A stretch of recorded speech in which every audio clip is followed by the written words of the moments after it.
नमस्कार प्यारे बच्चों, मैं डॉक्टर बिंदु पांडे एडी राजकीय कन्या इंटर कॉलेज गोरखपुर से आप सभी लोगों का कक्षा 10 की संस्कृत की कक्षा में स्वागत करती हूँ। प्यारे बच्चों, आज हम भारत की एक महान विभूति, एक विराट व्यक्तित्व के धनी पंडित मदन मोहन मालवीय के जीवन वृत्त पर आधारित पाठ मदन मोहन मालवीय को पढ़ेंगे। इस पाठ को हम 3 भागों में बांट करके पढ़ने वाले हैं। आज इसका प्रथम भाग हम लोगों की पाठ्य वस्तु है। तो आइए हम अपनी कक्षा में आगे बढ़ते हैं और देखते हैं कि इस प्रथम भाग में हम किन किन बिंदुओं पर चर्चा करेंगे। हमारी आज की पाठ्य वस्तु क्या है? विवेच्य विषय। बच्चों, सर्वप्रथम हम पाठ परिचय करेंगे,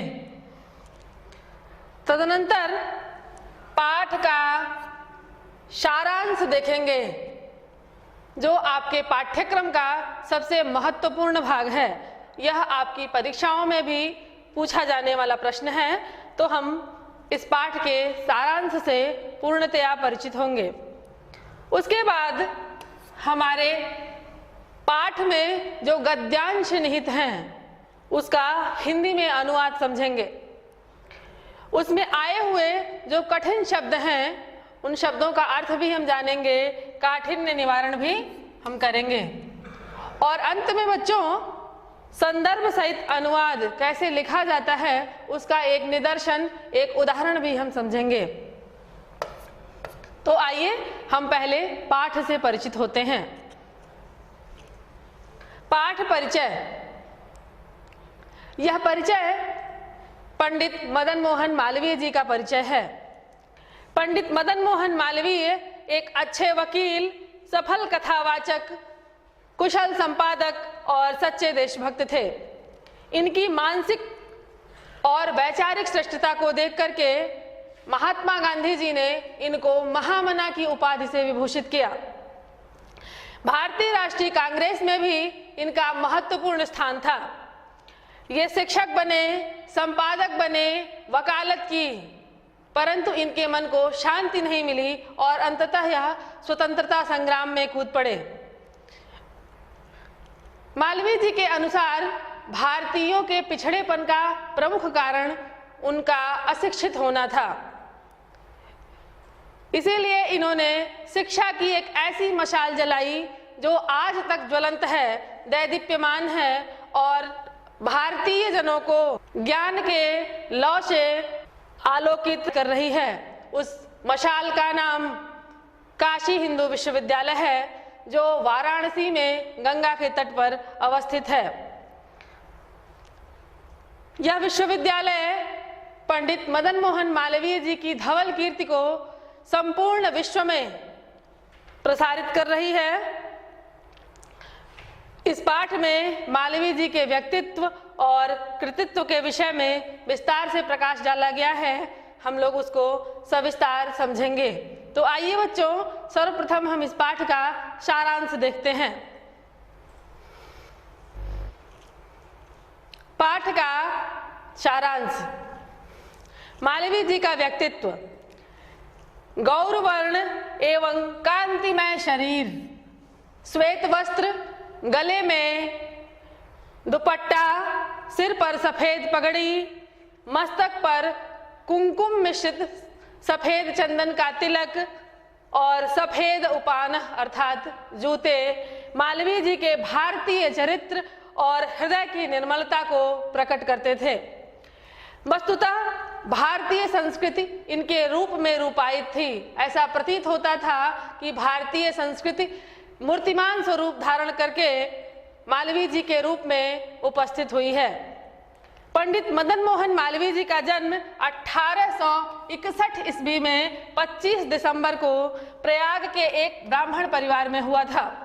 इनके पिता पंडित ब्रजनाथ चतुर्वेदी संस्कृत भाषा के प्रकांड विद्वान थे।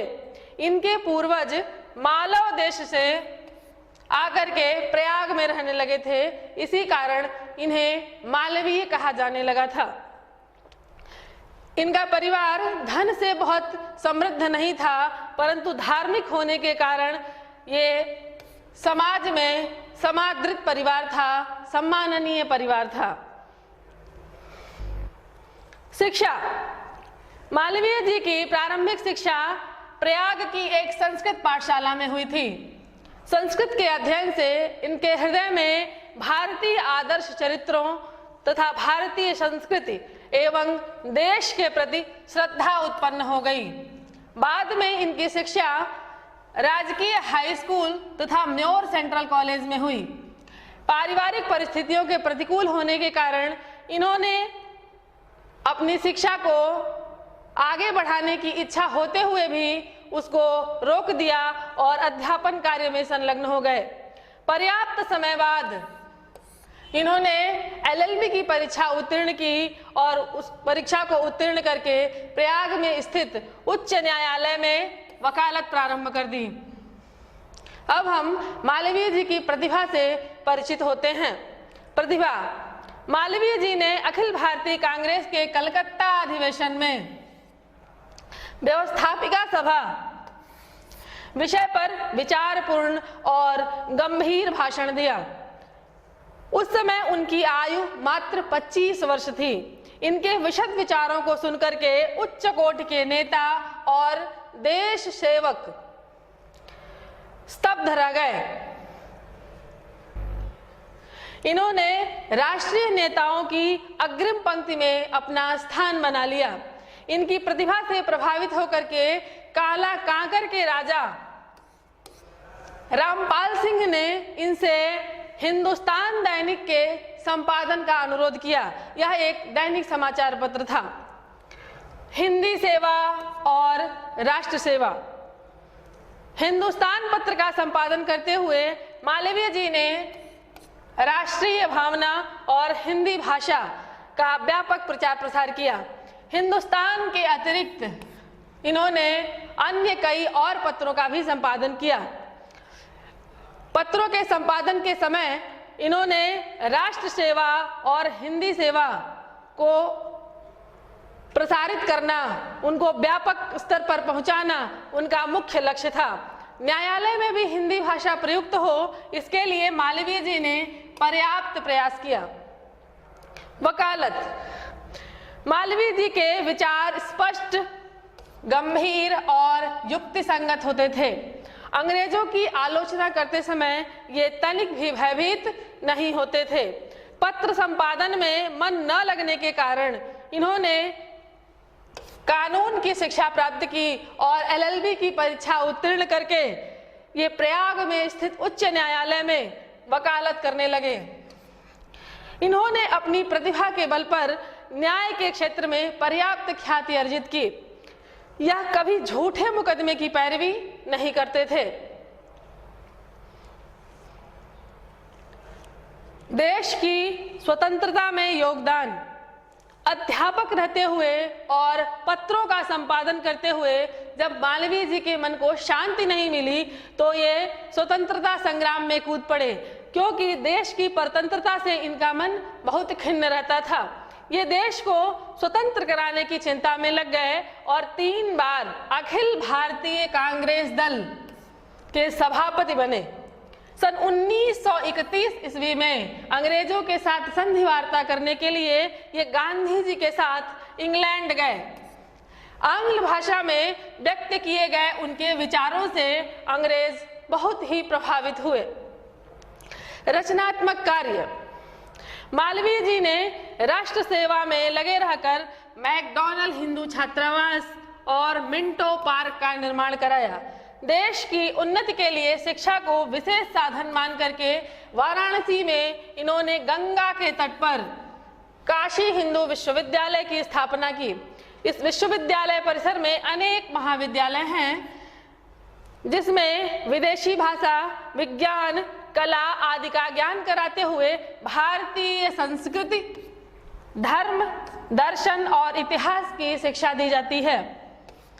मालवीय जी विभिन्न पर्वों के अवसरों पर भागवत और पुराणों की कथा सुललित और मधुर भाषा में छात्रों और अध्यापकों को स्वयं सुनाते थे। यह परंपरा आज भी काशी हिंदू विश्वविद्यालय में अवस्थित मालवीय भवन में बनी हुई है। मालवीय भवन में प्रत्येक रविवार और भारतीय पर्वों के अवसरों पर पुराण और भागवत की कथाएं होती हैं, जो वहां पर पढ़ने वाले छात्रों में या वहां आने वाले किसी भी व्यक्ति के व्यक्तित्व निर्माण में महत्वपूर्ण योगदान देते हैं।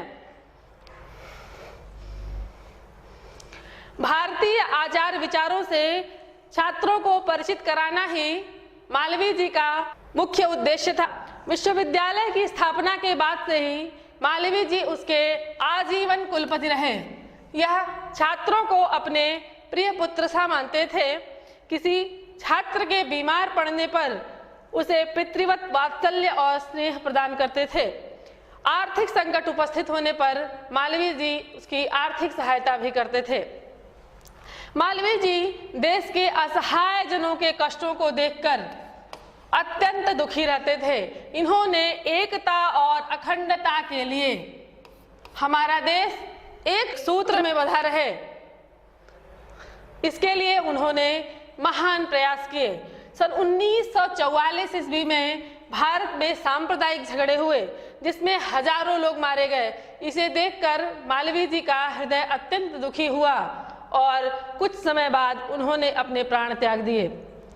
उनका यश आज भी काशी हिंदू विश्वविद्यालय के रूप में स्थित है। इनके द्वारा स्थापित काशी हिंदू विश्वविद्यालय को सर्व विद्या की राजधानी कहा जाता है। उस विश्वविद्यालय के बारे में कुछ पंक्तियां प्रसिद्ध हैं, जिसे हम आपको बताना चाहेंगे। मधुर मनोहर अतीव सुंदर यह सर्व विद्या की राजधानी, विविध कला अर्थशास्त्र गायन गणित खनिज और सभी रसायन, प्रतीचि प्राची कामेल सुंदर यह सर्व विद्या की राजधानी। यह मालवीय जी की देशभक्ति, ये उनका साहस, ये उनकी शक्ति प्रकट हुई है नवीन होकर यह सर्व विद्या की राजधानी। प्यारे बच्चों, यह सर्व विद्या की राजधानी आज हम सब लोगों के लिए उपलब्ध है, जो मालवीय जी की तपस्थली है।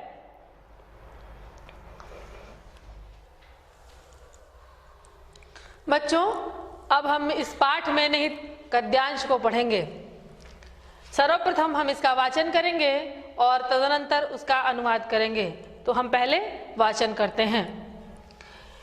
गौरम कांतिमयम वपुः धवलम परिधानम, गले लंबितमुत्तरीयम, शिरसि धवलो श्रीशम, ललाटे कुमकुम गर्भित धवल चंदन तिलकम, धवले चोपानहौ एतत् सर्वं मदन मोहन मालवीयस्य भारतीय चारित्रं हृदयस्य च विमलत्वं निदर्शयन्ति स्म। वस्तुतस्तु भारतीय संस्कृतिस्तस्मिन् रूपायिता जाता। अब हम इसका अनुवाद देखते हैं। गौरम कांतिमयम वपुः, गोरा कांतिमय शरीर, वपुः शब्द का अर्थ है शरीर। धवलम परिधानम, धवल परिधान, शुभ्र वर्ण का परिधान। गले लंबितमुत्तरीयम, गले में लटकता हुआ उत्तरीय। शिरसि धवलो श्रीशम, सिर पर धवल उषणीश, उषणीश पगड़ी को कहते हैं। सिर पर शुभ्र रंग का उषणीश। ललाटे, ललाट पर कुमकुम गर्भित धवल चंदन तिलकम, कुमकुम अर्थात केसर से युक्त धवल शुभ्र वर्ण का चंदन का तिलक। धवले चोपानहौ, धवल शुभ्र वर्ण का उपानह अर्थात जूता। एतत् सर्वं, ये सभी मदन मोहन मालवीयस्य, मदन मोहन मालवीय के भारतीय चारित्रम, भारतीय चरित्र, हृदयस्य च विमलत्वम, हृदय की पवित्रता, निदर्शयन्ति स्म, निदर्शित करते थे, प्रकट करते थे। वस्तुतस्तु, वस्तुतः वास्तव में भारतीय संस्कृति तस्मिन् रूपायिता जाता। भारतीय संस्कृति तस्मिन् मदन मोहन मालवीय में रूपायित थी। ऐसा प्रतीत होता था कि भारतीय संस्कृति मदन मोहन मालवीय के रूप में साकार हो गई है। पंडित मदन मोहन मालवीयस्य जन्म 61-अष्टादशशततमे ख्रीष्टाब्दे दिसंबर मासस्य 25 दिनांके तीर्थराज प्रयागे एकस्मिन् ब्राह्मणकुले भवत्। अस्य जनकः पंडित ब्रजनाथ चतुर्वेदः संस्कृत भाषायाः विश्रुतो विद्वान् आसीत्। निर्धनोऽपि धर्मकर्मणि सततरतो अयं विद्वान् समाजे समादृत आसीत्। एतस्य पूर्वजा मालव देशादागत्योत्तर भारते न्यवसन्नतस्ते मालवीय इति पदेन संबोध्या अभवन्। पंडित मदन मोहन मालवीयस्य पंडित मदन मोहन मालवीय का जन्म 61-अष्टादशशततमे ख्रीष्टाब्दे 1861 ईस्वी में दिसंबर मासस्य दिसंबर महीने के 25 दिनांके 25 तारीख को तीर्थराज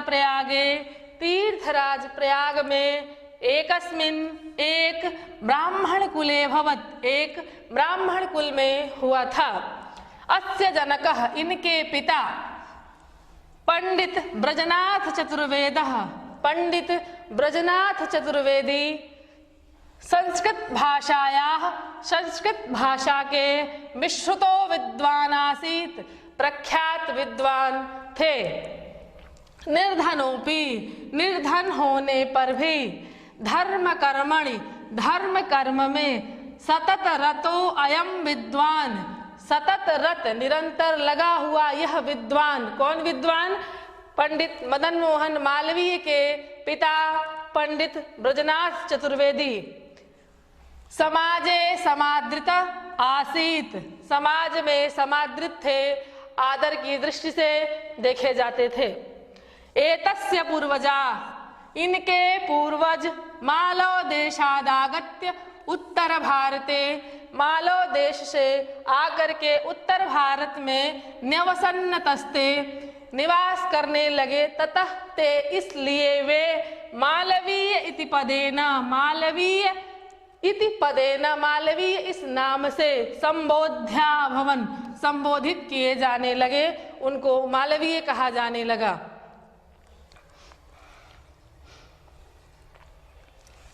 मदन मोहन मालवीयस्य प्रारंभिकी शिक्षा प्रयागे एवैकस्यां संस्कृत पाठशालायां जाता। संस्कृताध्ययनेन बाल्ये एव तस्य मनसि भारतीयादर्शचरितानां कृते भारतीय संस्कृतेश्च कृते बहुवादरः समजायत। स्मृति पुराण महाभारत भागवतादि भारतीय ग्रंथानाम् अनुशीलनेन भारत देशं प्रति तस्य हृदि श्रद्धा समुत्पन्ना। दुःखतप्तानां प्राणिनाम् आर्तिनाशनं स कामयते स्म। अतः बाल्यकाले एव तस्य हृदि देशभक्तेः मानवसेवायाः मानवजीवनस्याभ्युदयस्य बीजानि युक्तानि जातानि, यानि काले विकसितभूतानि फलितानि। मदन मोहन मालवीय का प्रारंभिकी शिक्षा मदन मोहन मालवीय की प्रारंभिक शिक्षा प्रयाग में ही एक संस्कृत पाठशालायां जाता संस्कृत पाठशाला में हुई। संस्कृत अध्ययन से बाल्य एव बचपन से ही तस्य मनसि उनके मन में भारतीय आदर्श चरितानां कृते भारतीय आदर्श चरित्रों के लिए भारतीय संस्कृतेश्च कृते, और भारतीय संस्कृति के लिए बहुआदर समजायत, बहुत आदर उत्पन्न हुआ। स्मृति पुराण महाभारत भागवतादि भारतीय ग्रंथानाम अनुशीलनेन, स्मृति पुराण महाभारत भागवत आदि भारतीय ग्रंथों के अनुशीलन से भारत देश के प्रति तस्य हृदय, उनके हृदय में श्रद्धा समुत्पन्ना, श्रद्धा उत्पन्न हुई। दुख तप्तानाम प्राणिनाम आर्तिनाशनम, दुख से तप्त प्राणियों का आर्तिनाशन हो जाए, उनका दुख समाप्त हो जाए। स कामयते स्म, ऐसी वह कामना करते थे। अतः बाल्यकाले एव, बाल्यकाल में ही तस्य हृदय, उनके हृदय में देशभक्ते है मानव सेवाया, देशभक्ति मानव सेवा, मानव जीवनस्याभ्युदयस्य, मानव जीवन के अभ्युदय के जो बीजान्युक्तानि, जो बीज बोए गए थे, जातानि यानि काले, समय आने पर, विकसित भूतानि फलितानि, विकसित हुए फलित हुए।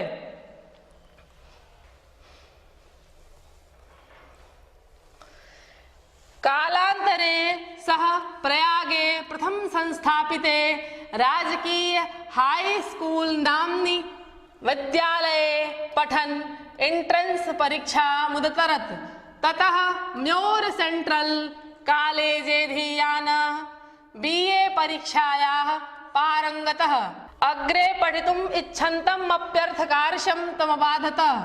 कर्तव्य संघाते किं पूर्वं करणीयमिति विशिष्ट कर्तव्य निर्धारणमेव विवेकशालिनां वैशिष्ट्यम्।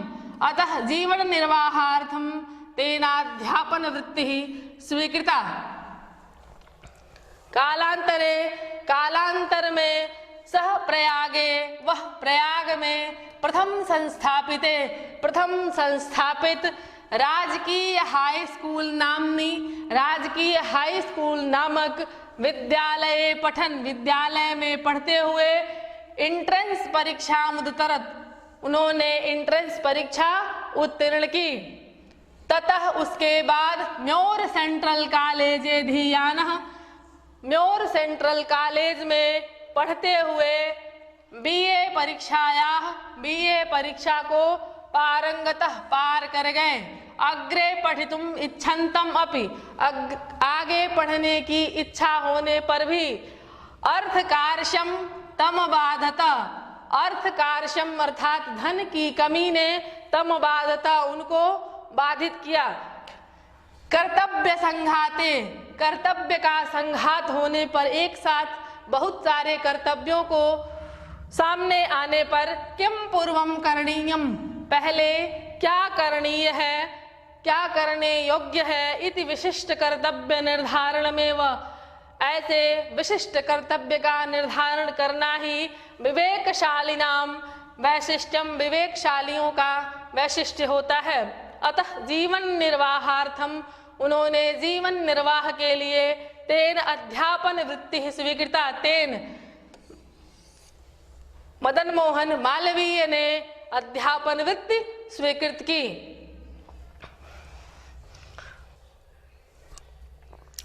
तदैव कलिकाता नगरे अखिल भारतीय कांग्रेस दलस्य अधिवेशनम् अभूत्।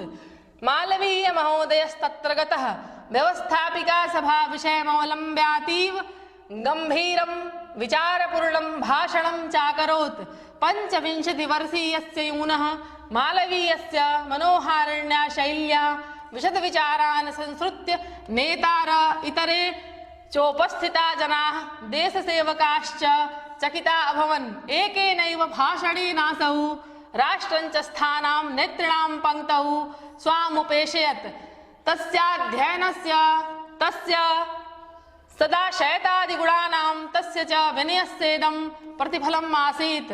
तत्रैव प्रतापगढ़स्थ कालाकाकरस्य देशभक्तो राजा रामपालसिंहस्तस्य वैशिष्ट्येनाकृष्टः हिंदुस्तान दैनिक पत्रस्य संपादनायानुरोधं कृतवान्। तदैव उसी समय कलिकाता नगरे कलकत्ता नगर में अखिल भारतीय कांग्रेस दल का अधिवेशनम अभूत, अधिवेशन हुआ। मालवीय महोदयस्तत्र गतः, मालवीय महोदय वहां गए।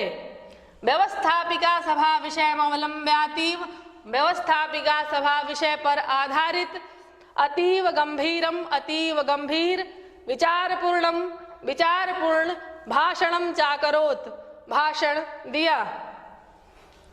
25 वर्षीयस्य यूनः, 25 वर्षीय युवा मालवीय के मनोहारी शैली विशद विचारों को संश्रुत्य सुनकर नेता इतरे च उपस्थिता जनाः, दूसरे और उपस्थित लोग देश सेवक चकिता अभवन, चकित हुए। एकेनैव भाषणेनासौ, एक ही भाषण से इन्होंने राष्ट्रंच स्थानां नेतॄणां पंक्तौ, राष्ट्रमंच पर उपस्थित नेताओं की पंक्ति में स्वाम उपेशयत, स्वयं को उपस्थापित किया। तस्य सदाशयतादिगुणानां तस्य च विनयस्येदं प्रतिफलम् आसीद। इदम अर्थात यह जो मालवीय जी देश के नेताओं की अग्रिम पंक्ति में उपस्थित हुए, यह तस्य अध्ययनस्य, यह उनके अध्ययन का, तस्य सदाशयतादि गुणानाम, उनके उच्च विचारों वाले भाव का, तस्य विनयस्य, और यह उनके विनय का, प्रतिफलम आसीत, प्रतिफल था। तत्रैव प्रतापगढ़स्थ, वहीं पर प्रतापगढ़ के काला काकर के देशभक्तो राजा रामपाल सिंहस्तस्य, देशभक्त राजा रामपाल सिंह तस्य वैशिष्ट्येन आकृष्ट, उनके वैशिष्ट से आकृष्ट होकर के हिंदुस्तान दैनिक पत्र के संपादनायानुरोधम कृतवान, संपादन का अनुरोध किया। बच्चों, अब हम गद्यांश के अनुवाद का उदाहरण देखेंगे। इसमें हम जानेंगे कि हम अनुवाद करना कैसे प्रारंभ करेंगे, अपना संदर्भ कैसे लिखेंगे। तो देखिए, जिन पंक्तियों का हमें अनुवाद करना होता है उसके प्रथम शब्द सर्वप्रथम लिखे जाते हैं और अंतिम शब्द यहाँ अंत में लिखे जाते हैं, और बीच में इस प्रकार का हम एक चिन्ह बनाते हैं। यह बताता है कि हमें अनुवाद कहाँ से कहाँ तक करना है। उसके बाद हम संदर्भ लिखना प्रारंभ करते हैं और लिखते हैं प्रस्तुत गद्यांश हमारी पाठ्य पुस्तक संस्कृत के गद्य खंड गद्य भारती में संकलित जो भी आपका पाठ है, जैसे आपका आज का पाठ है मदन मोहन मालवीय शीर्षक से उद्धृत है। ऐसे आपका संदर्भ समाप्त होता है और आप यहाँ अनुवाद शीर्षक से अनुवाद लिखना प्रारंभ करते हैं, जो अभी हम पढ़े हैं। इस प्रकार संदर्भ सहित अनुवाद लिखा जाता है। अब हम इस पाठ पर आधारित अभ्यास प्रश्न को देख लेते हैं।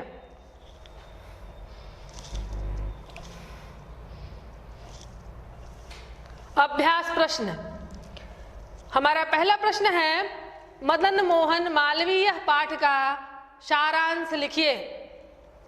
इस पाठ का आपको सारांश लिखना है। दूसरा प्रश्न है मालवीय जी को महामना की उपाधि कैसे प्राप्त हुई। बच्चों, आशा है आपको यह पाठ समझ में आया होगा। शेष हम अगली कक्षा में पढ़ेंगे। धन्यवाद।